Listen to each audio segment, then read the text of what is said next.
Hi guys, welcome to our channel. आज हम इस वीडियो में कवर करने वाले हैं हमारे रिसेंट ट्रैवल टू पुरी रथ यात्रा के लिए। और इस वीडियो में हम आपको बहुत सारे इंफॉर्मेशन देने वाले हैं कि कैसे अपने ट्रिप को प्लान कर पाएं। So watch till the end. So trust me guys, Puri का प्लान हमारा जस्ट 2 सप्ताह पहले हुआ था। और वो कहते हैं ना कि जब तक भगवान का बुलावा नहीं आता, आप जितना भी कोशिश कर ले आप नहीं जा सकते। और क्योंकि हमें पुरी जाने के लिए कोई भी ट्रेन का सीट नहीं मिल रहा था, तो हमने फाइनली बस से ही जाने का निर्णय किया। हमने रेड बस से डॉल्फिन टूर्स एंड ट्रेवल्स से बस बुक किया था, जिसका कॉस्ट हमें अप्रोक्सीमेटली 940 प्लस आया था। क्योंकि हम कोलकाता से पुरी जाने वाले थे, तो हमें ये बस बाबूघाट बस स्टैंड से लेना पड़ा। कोलकाता से पुरी बस से जाने में 11 घंटे का टाइम लगता है। ये बस भुवनेश्वर होके पुरी को जाती है। सुबह हम उठ के जब देखे कि हम भुवनेश्वर पहुंच गए थे, हमें बहुत ही अच्छा लग रहा था और हमें ये लग रहा था कि अब हम बस पुरी पहुंचने ही वाले हैं। वैसे भुवनेश्वर ये मेरा पहला टाइम है विजिट करने का। मेरे को बहुत ही अच्छा लगा क्योंकि सिटी बहुत ही नीट एंड क्लीन था और बहुत हाइजीनिक भी था। सब दुकान बहुत नीट एंड क्लीन तरीके से सजा के रखे थे, तो बहुत ही ओवरऑल अच्छा ही लग रहा था हमें। अगर आपको हमारा चैनल अच्छा लगता है तो please support us in our journey. हम आगे भी आपके लिए बहुत अच्छे अच्छे कंटेंट्स लेके आएंगे। सो पुरी पहुंचने के बाद हमने वहां से एक ऑटो रिजर्व किया बस स्टैंड से, जो कि हमें हमारे होटल तक लेके जाने वाला था। हमारे रिजॉर्ट का नाम ओम लीजर रिजॉर्ट है, जो पुरी के बलियापंडा में है। ये रिजॉर्ट गोल्डन बीच के काफ़ी नज़दीक है और आप चाहो तो 15 मिनट्स में ही आप बीच में जा सकते हैं। और क्योंकि हम रथ यात्रा के टाइम पुरी गए थे, शहर को बहुत ही सुंदर तरीके से सजाया गया था। हम जिस दिन पुरी पहुंचे उस दिन वेदर बहुत ही शानदार था। बहुत ज़्यादा गर्मी नहीं था, बहुत ज़्यादा उमस नहीं था, एकदम काम एंड कंपोज्ड वेदर था, तो हमें बहुत ही अच्छा लग रहा था। और ये हम गोल्डन बीच को क्रॉस करते हुए धीरे से, ऑन अ नॉर्मल डे अगर पुरी में 1 लाख लोग विजिट करते हैं, तो रथ यात्रा के टाइम में ये 10 गुना बढ़ जाता है। तो अप्रोक्सीमेटली 10 लाख लोग तभी पुरी में थे। सो अप्रोक्सीमेटली 20 मिनट्स के बाद हम फाइनली हमारे होटल को पहुंच गए थे। वहां पे पहुंचने के बाद हमने फटाफट से चेक इन करा। चेक इन करने के बाद हम फ्रेश होके ब्रेकफास्ट किए, जो कि बहुत ही इंपॉर्टेंट था उस टाइम पे। यहाँ पे बहुत सारे खाने के आइटम्स रहते हैं और यूजुअली ब्रेकफास्ट इंक्लूडेड रहता है। होटल के बारे में हम अलग से एक दूसरा वीडियो बनाएंगे, जिसमें हम ये सारी चीज़ें कवर करेंगे इसमें।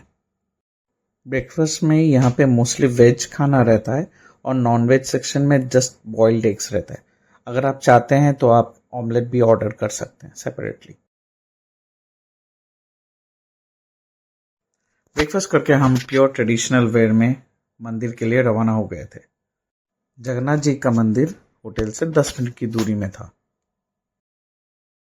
जब हम मंदिर की ओर जा रहे थे, तब हमें वॉल में बहुत सुंदर सुंदर पेंटिंग्स दिखे थे, जो कि उड़िया कल्चर को दर्शाता है। यहाँ की संस्कृति, यहाँ की कल्चर, यहाँ के लोग, इनके बारे में बहुत सुंदर से इन्होंने डिपिक्ट किया था, जो हमें बहुत ही अच्छा लग रहा था। फाइनली जिस दिन का हमें बहुत बेसब्री से इंतज़ार था, वो दिन आ ही गया। हम पुरी पहुंच गए थे और हम मंदिर में भी पहुंच गए। मंदिर में पहुंचने के बाद हमें पता चला कि मंदिर का द्वार तो बंद है, अभी हमें प्रभु के दर्शन नहीं होंगे। अगर प्रभु के दर्शन हमें मंदिर के अंदर नहीं हुआ तो कोई बात नहीं, हम नेक्स्ट डे जो रथ का दिन है उस दिन हम भगवान से भेंट कर लेंगे। भगवान से मिलने के लिए पता नहीं कहाँ कहाँ से लोग आए थे। सब कोई मंदिर के बाहर बैठे थे। और हाँ, मंदिर के अंदर मोबाइल फ़ोन्स नॉट अलाउड, तो आपके मोबाइल फ़ोन वहाँ पे जमा घर है, वहाँ पे आप जमा करके जा सकते हैं। अगर आप टाइमिंग के बाद जा रहे हैं तो आपको बाहर प्राइवेट में आपको रखना पड़ेगा with that very minimal cost. और ये है वो रथ जिसे खींचने के लिए भक्त बहुत दूर दूर से आए हैं। अगर हम लेफ्ट साइड से स्टार्ट करते हैं तो सबसे पहले जगन्नाथ जी का रथ है, इसके बाद माँ सुभद्रा का और इसके बाद बड़े भैया बलराम जी का। हम जिस दिन मंदिर गए थे उसके बाद वाला दिन रथ यात्रा का पहला दिन था। और जैसे कि आप देख पा रहे हैं कि मेन एंट्रेंस को ब्लॉक कर दिया है और किसी को मेन एंट्रेंस से एंट्री नहीं करने दे रहे हैं। जगन्नाथ जी का मंदिर बंद होने के बावजूद भी अगर आप मंदिर के प्रेमाइसेस में एंटर करना चाहते हैं तो आप मेन एंट्रेंस को छोड़ के बाकी 3 एंट्रेंसेस है, आप उससे अंदर जा सकते हैं और आप मंदिर के दर्शन कर सकते हैं। मंदिर के अंदर जगन्नाथ जी को छोड़ के और भी देवी देवताओं के मंदिर है, आप चाहे तो उनके भी दर्शन कर सकते हैं। जगन्नाथ जी के मंदिर के बारे में बहुत सारे मिस्ट्रीज हैं। मंदिर के सबसे ऊपर सुदर्शन चक्र विराजमान है। इनको आप किसी भी डायरेक्शन से देखिए, आपको लगेगा कि वो आपके ओर ही फेस करके खड़े हैं। मंदिर के ऊपर जो ध्वजा लहराता है वो हर एक शाम को चेंज किया जाता है। अगर वो चेंज ना किया जाए तो 18 साल तक मंदिर का द्वार बंद रहता है।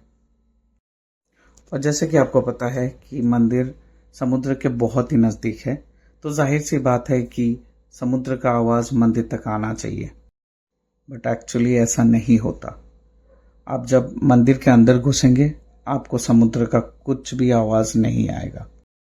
मंदिर के ऊपर जो ध्वजा हमेशा लहराता रहता है वह हमेशा विंड के विपरीत डायरेक्शन में फ्लो होता है। ऐसे और काफ़ी मिस्ट्रीज है इस मंदिर के बारे में। ये जो रथ के नीचे आप लकड़ियां दिख पा रहे हैं, इनसे भगवान को रथ पे उठाने के लिए सीढ़ियां बनाया जाएगा।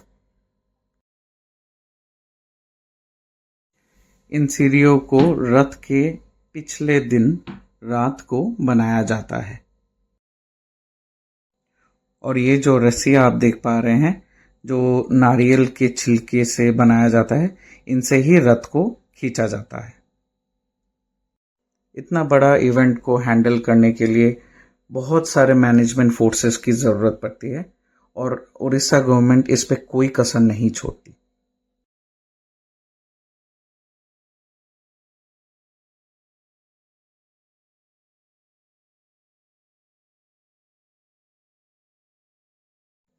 आप जब ऐसे भव्य महोत्सव में जाते हैं और वहां पे जाके ऐसे कीर्तन भजन ये सब आदि सुनते हैं, आपका मन तभी बहुत प्रसन्न हो जाता है और आपके मन से खुद से भगवान के लिए जय जयकार आता रहता है। और इस बीच हम मंदिर के अंदर से प्रभु के दर्शन और बाकी जो भगवान हैं उनके भी दर्शन करके आ गए थे। हम बहुत ही भाग्यशाली थे कि हमें शाम को जो ध्वजा का बदलना होता है वो भी हम दर्शन कर पाए थे। जैसे जैसे शाम बढ़ती गई भीड़ भी बढ़ता गया उसके साथ साथ। शाम का जो दृश्य था वो अति सुंदर और मनमोहनीय था।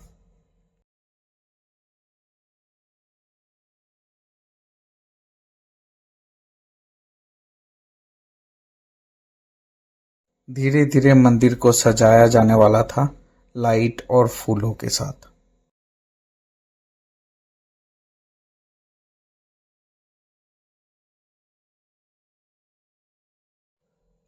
यहाँ पे आप देख सकते हैं कि हवा एक डायरेक्शन में फ्लो कर रहा है और मंदिर के ऊपर दूसरे डायरेक्शन में।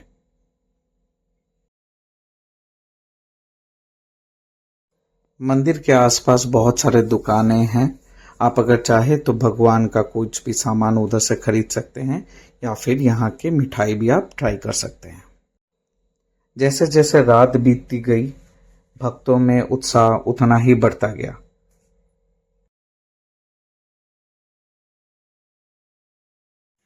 और अभी आप देख पाएंगे भगवान को रथ पे चढ़ाने के लिए सीढ़ियों का निर्माण हो रहा था।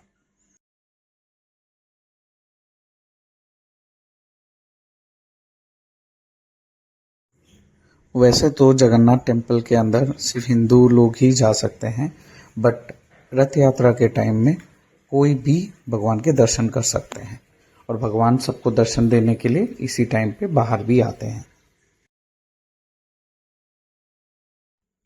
अगर आप रथ के समय पुरी विजिट करना चाहते हैं तो प्लीज़ अपने सारे बुकिंग्स 1-2 महीने पहले ही कर लीजिए, क्योंकि जितना टाइम पास आता रहेगा उतना ही प्राइस बढ़ता रहेगा।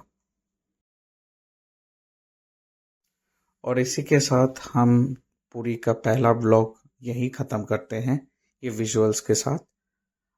मिलते हैं अगले वीडियो में, जहाँ पे हम डिटेल दिखाएंगे कि कैसे अपने आप को प्रिपेयर करना है रथ यात्रा के लिए, अगर आप पुरी में आना चाहते हैं तो। Thank you.